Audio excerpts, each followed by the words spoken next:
নমস্কাৰ এই মুহূৰ্তত আহি পৰিছে সন্ধিয়াৰ কেইবাটাও গুৰুত্বপূৰ্ণ খবৰ। আজি হৈছে 23 ছেপ্টেম্বৰ। আজি ৰাতিপুৱাৰ পৰা আকৌ মহিলাসকলৰ একাউণ্টত টকা সোমাবলৈ আৰম্ভ হৈ গৈছে। মহিলাসকলে এতিয়া চেক কৰক আপোনাৰ বেংক একাউণ্ট, কিয়নো আপোনাৰ একাউণ্টত সোমাব পাৰে টকা। এই টকা ক'ৰ পৰা আহিছে সবিশেষ জানিব পাৰিব। লগতে আত্মনিৰ্ভৰ মহিলাৰ বাবে এটা ভাল খবৰ। লগতে অসমৰ মুখ্যমন্ত্ৰী ডক্টৰ হিমন্ত বিশ্ব শৰ্মাই কেইবাটাও ডাঙৰ পন্থা হাতত লৈছে। PM কিষাণৰ প্ৰতিজন হিতাধিকাৰীৰ একাউণ্টত চৰকাৰে সোমাই দিব 4,000 কোটি টকা। চৰকাৰে এখন বৃহৎ সিদ্ধান্ত গ্ৰহণ কৰিছে। লগতে ৰেচন কাৰ্ডক লৈ মুখ্যমন্ত্ৰী হিমন্ত বিশ্ব শৰ্মাই এখন ডাঙৰ মন্তব্য কৰিছে। যিসকল ব্যক্তিয়ে এতিয়ালৈকে ৰেচন কাৰ্ড আবেদন কৰা নাই অতি শীঘ্ৰে আবেদন কৰি লৈ লওক। লগতে উচ্ছেদক লৈ এখন ডাঙৰ জাননী প্ৰণয়ন কৰিছে। কেৱল ইয়াই নহয়, আজিৰ পৰা ভয়ংকৰভাৱে চলিছে উচ্ছেদ অভিযান। লগতে কেইবাটাও ৰাজনৈতিক খবৰৰ লগতে অৰাজনৈতিক খবৰ যুগুত কৰা হৈছে। আজিৰ দিনটোত গোটেই অসম তথা ভাৰতৰ বিভিন্ন প্ৰান্তৰ পৰা যুগুত কৰা হৈছে কেইবাটাও ডাঙৰ খবৰ। এনেবোৰ খবৰ নিতৌ পাই থাকিবলৈ চেনেলটি ছাবস্ক্ৰাইব কৰি ভিডিঅ'টো এটা লাইক কৰিবলৈ নাপাহৰিব। আজিৰ আমাৰ প্ৰথম খুব গুৰুত্বপূৰ্ণ খবৰ হৈছে অসমবাসীৰ বাবে এখন ডাঙৰ খবৰ। ৰকিবুলৰ দুৰ্গত বুলডোজাৰ, বেদখলকাৰীৰ হাতত মাত্ৰ 1 ঘণ্টা, 3 বজাত ভূমি খালী কৰাৰ নিৰ্দেশ জাৰি কৰিছে প্ৰশাসনে। ৰকিবুল হুছেইনৰ সমষ্টিত প্ৰশাসনৰ দয়া নাই ক্ষমা নাই নীতি আৰম্ভ কৰিছে। লখিমপুৰত দুদিনীয়া উচ্ছেদ চলাবলৈ সাজু হৈ পৰিছে প্ৰশাসন। আজি 3 বজাৰ ভিতৰত বনাঞ্চলৰ ভূমি খালী কৰিবলৈ নিৰ্দেশ জাৰি কৰিছে প্ৰশাসনে।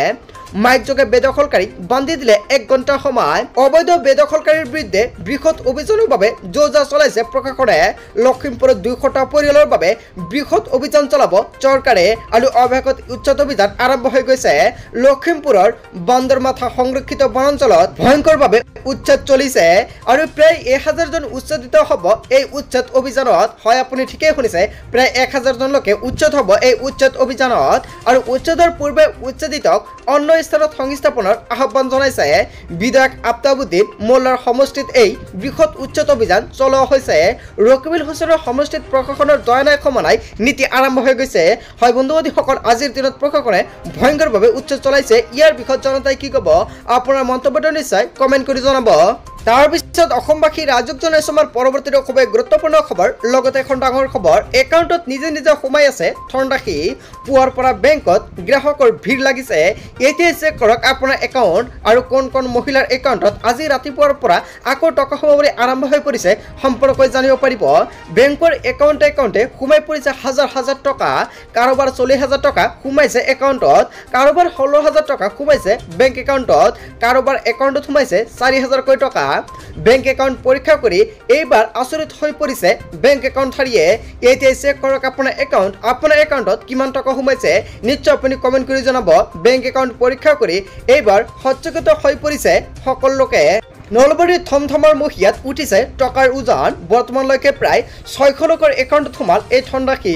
অসম গ্ৰামীণ বিকাশ বেংকৰ একাউণ্টে চৰকাৰে সোমাই দিছে টকা। এই টকা ক'ৰ পৰা আহিছে আৰু একাউণ্টৰ গৰাকীয়েও নাজানে এই টকা ক'ৰ পৰা সোমাইছে তেওঁলোকৰ একাউণ্টত। নিজৰ একাউণ্ট পৰীক্ষা কৰিবলৈ ভিৰ কৰিছে গ্ৰাহকে। হয় বন্ধু-বান্ধৱীসকল, এতিয়া চেক কৰক আপোনাৰ একাউণ্ট। যদি আপোনাৰ একাউণ্টত টকাটো সোমাইছে তেনে ক্ষেত্ৰত আপোনাৰ বাবে এটা ভাল খবৰ। তাৰপিছত অসমবাসী ৰাজক জনাইছো আমাৰ পৰৱৰ্তী খুব গুৰুত্বপূৰ্ণ খবৰ। লগতে এখন ডাঙৰ খবৰ, ৰকিবুল হুছেইনৰ দুৰ্গত খহনীয়া, বিজেপিলৈ সংখ্যালঘু। ৰকিবুল হুছেইনৰ দুৰ্গত খ্যাত চামগুৰিত ব্যাপক খহনীয়াৰ সৃষ্টি হৈছে। উপ নিৰ্বাচনৰ দিন ঘোষণা নহওঁতে দৈনিক কংগ্ৰেছ এৰিছে বহু লোকে। নিশা বিজেপিত যোগদান কৰিবলৈ ওলাই আহিছিল শতাধিক সংখ্যালঘু। কংগ্ৰেছৰ বেটি সহায় 5 শতাধিক সংখ্যালঘু পুৰুষ মহিলা বিজেপিত যোগদান।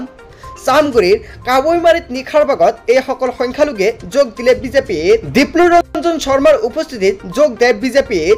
তাৰ পিছত অসমবাসী ৰাজক জনাইছো আমাৰ পৰৱৰ্তী খুব গুৰুত্বপূৰ্ণ খবৰ। লগতে এখন ডাঙৰ খবৰ, মাথমাৰ 3 দিনত 30 টকা পৰ্যন্ত দাম বাঢ়িল মিঠাতেলৰ। এতিয়া আপুনি চাই লওক আপোনাৰ অঞ্চলত কিমানকে দাম বৃদ্ধি পাইছে। জনতাৰ মূৰত পুনৰ মাথমাৰ। ব্যাপক হাৰত বৃদ্ধি পাইছে মিঠাতেলকে ধৰি অন্যান্য খোৱা তেলৰ দাম। 20% পৰ্যন্ত বৃদ্ধি পালে খোৱা তেলৰ মূল্য। 17 ছেপ্টেম্বৰত তেল উদ্যোগৰ সৈতে জড়িত সংস্থাৰ লগত বৈঠকত অনুষ্ঠিত হয় কেন্দ্ৰীয় খাদ্য মন্ত্ৰালয়ৰ। তেলৰ খুচুৰা দাম কোনো কাৰণতে বৃদ্ধি পাব নালাগে বুলি স্পষ্ট কৰি দিছিল চৰকাৰে। কিন্তু পূজাৰ পূৰ্বে বৃদ্ধি কৰিলে তেলৰ দাম বৃদ্ধিৰ বাবে ফাৰ্মসমূহে কাৰণ দৰ্শৰ জাননী জাৰি কৰিছে কেন্দ্ৰীয় চৰকাৰৰ। আৰু পূৰ্বে 95 টকাৰ সয়াবিন তেলৰ বৰ্তমান মূল্য হৈছে 135 টকা। 130 টকাৰ সৰিয়হ তেলৰ বৃদ্ধি পালে 165 টকালৈকে। কেৱল ইয়াই নহয়, বনস্পতি কি 120 টকাৰ পৰা বৃদ্ধি পালে 135 টকালৈকে। নেকি সো বন্ধু বান্ধৱীসকল আপোনাৰ অঞ্চলত এনেকুৱাকৈ মূল্য বৃদ্ধি পাইছে নে নাই যদি পাইছে নিশ্চয় কমেণ্ট কৰি জনাব তাৰপিছত অসমবাসী ৰাজ্যক জনাইছে আমাৰ পৰৱৰ্তী খুবেই গুৰুত্বপূৰ্ণ খবৰ লগতে এখন ডাঙৰ খবৰ সাৱধান হওক ৰাজ্যবাসী কিয়নো পৰাপক্ষত ঘৰৰ পৰা বাহিৰলৈ নোলাব 40 ডিগ্ৰী অতিক্ৰম কৰিব পাৰে তাপমাত্ৰাই 48 ঘণ্টাৰ বাবে জাৰি কৰা হৈছে এলাৰ্ট ৰাজ্যত গৰমে ভংগ কৰিছে সকলো অভিলেখ ছেপ্টেম্বৰ মাহত প্ৰচণ্ড গ্ৰীষ্ম প্ৰবাহৰ সৈতে যুঁজিছে ৰাজ্যবাসীয়ে আগন্তুক 48 ঘণ্টাত ৰাজ্যত পৰিব প্ৰচণ্ড গৰম আৰু আগন্তুক 48 ঘণ্টাত ৰাজ্যত প্ৰচণ্ড গৰমৰ বাবে জাৰি কৰা হৈছে এলাৰ্ট জৰুৰী কাম নাথাকিলে নোলাব ঘৰৰ বাহিৰলৈ 40 ডিগ্ৰীত অধিক হ'ব পাৰে তাপমাত্ৰা পুৱাৰ পৰা প্ৰখৰ ৰদ আৰু গৰমে ধৰিছে ৰাজ্যবাসীক গৰমৰ বাবে বৃদ্ধি পাইছে বিভিন্ন ৰস গৰমৰ বাবে কালিৰ দিনটোত ৰাজ্যত প্ৰাণ হেৰুৱাইছে 3জন লোকে হয় বন্ধু বান্ধৱীসকল আপোনাৰ ৰাজ্যৰ অৱস্থা কেনেকুৱা বা আপোনাৰ অঞ্চলত কিমান ডিগ্ৰী চেলচিয়াছকৈ আজিৰ দিনত তাপমাত্ৰা দেখা দিছে নিশ্চয় কমেণ্ট কৰি জনাব লগতে আপোনাৰ কোনটো অঞ্চল সেয়া আপুনি জনাবলৈ নাপাহৰিব তাৰপিছত অসমবাসী ৰাজ্যক জনাইছে আমাৰ পৰৱৰ্তী খুবেই গুৰুত্বপূৰ্ণ খবৰ লগতে এখন ডাঙৰ খবৰ মুছলমানসকলক ভাল খবৰ দিলে অমিত শ্বাহে ঈদ আৰু মহৰমৰ সময়ত লাভ কৰিব বিনামূলীয়া চিলিণ্ডাৰ হয় আপুনি ঠিকেই শুনিছে অমিত শ্বাহৰ এখন গুৰুত্বপূৰ্ণ মন্তব্য মুছলমানসকলৰ বাবে ডাঙৰ ঘোষণা কৰিলে অমিত শ্বাহে কেন্দ্ৰীয় মন্ত্ৰী অমিত শ্বাহে আগবঢ়াইছে বাম্পাৰ অফাৰ ঈদ আৰু মহৰমৰ সময়ত মুছলমানসকলক প্ৰদান কৰিব বিনামূলীয়া চিলিণ্ডাৰ দুটাকৈ বিনামূলীয়া চিলিণ্ডাৰ লাভ কৰিব মুছলমান লোকে জম্মু কাশ্মীৰৰ মুছলমানৰ বাবে এটা বৃহৎ ঘোষণা কৰিছে জম্মুত নিৰ্বাচনী সভাত অংশ লৈ এই ঘোষণা কৰে কেন্দ্ৰীয় মন্ত্ৰী অমিত শ্বাহে মুছলমানসকলৰ বাবে এটা ভাল খবৰ দিলে অমিত শ্বাহে তাৰপিছত অসমবাসী ৰাজ্যক জনাইছে আমাৰ পৰৱৰ্তী খুবেই গুৰুত্বপূৰ্ণ খবৰ লগতে এখন ডাঙৰ খবৰ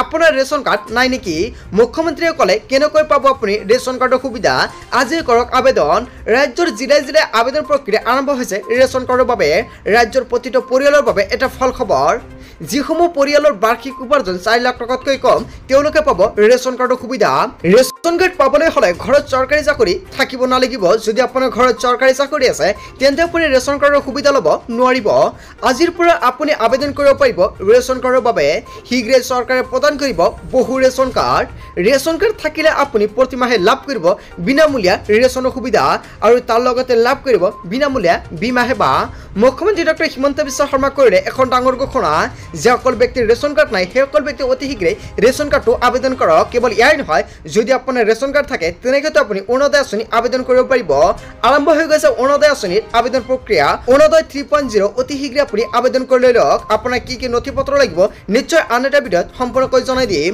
তাৰপিছত অসমবাসী ৰাজ্যক জনাইছে আমাৰ পৰৱৰ্তী খুবেই গুৰুত্বপূৰ্ণ খবৰ লগতে এখন ডাঙৰ খবৰ আত্মসহায়ক মহিলাৰ বাবে এটা ভাল খবৰ আহি পৰিছে গ্ৰামাঞ্চলৰ আত্মসহায়ক প্ৰায় 39,67,743 গৰাকী সদস্যলৈ চৰকাৰে প্ৰদান কৰিব 10,000 কোটি টকা প্ৰতিগৰাকী যোগ্য হিতাধিকাৰীৰ ন্যূনতম 25,000 টকাৰ বেংক ঋণৰ লগতে হিতাধিকাৰীসকলক 12,500 টকাৰ মূলধনী ৰাজসাহায্য প্ৰদান কৰা হ'ব কেৱল ইয়াই নহয় চৰকাৰে সম্পূৰ্ণকৈ বাছনি কৰিছে নগৰ অঞ্চলত বাস কৰা 2.5 লাখ লোকক চৰকাৰে প্ৰদান কৰিব আত্মসহায়ক 10,000 কোটি টকা লগতে গ্ৰামাঞ্চলৰ প্ৰত্যেকজন মহিলাৰ বাবে এটা ভাল খবৰ দিলে আৰু গ্ৰামাঞ্চলৰ সম্পূৰ্ণকৈ মহিলাক বাছনি কৰা হৈ আছে আৰু বাছনি কৰা হোৱাৰ পিছতে আপোনাৰ একাউণ্টলৈ চৰকাৰে প্ৰেৰণ কৰিব 10,000 কোটি টকা আত্মসহায়ক মহিলাৰ একাউণ্টত চৰকাৰে কেতিয়া সোমাই দিব 10,000 কোটি টকা ইয়াক লৈ এখন গুৰুত্বপূৰ্ণ আপডেট প্ৰকাশ কৰিছে অসমৰ মুখ্যমন্ত্ৰী ডক্টৰ হিমন্ত বিশ্ব শৰ্মাই আন এটা ভিডিঅ'ত সম্পূৰ্ণকৈ ষ্টেপ বাই ষ্টেপ আলোচনা কৰিম সো থেংক ইউ ফৰ ৱাচিং ফুল ভিডিঅ'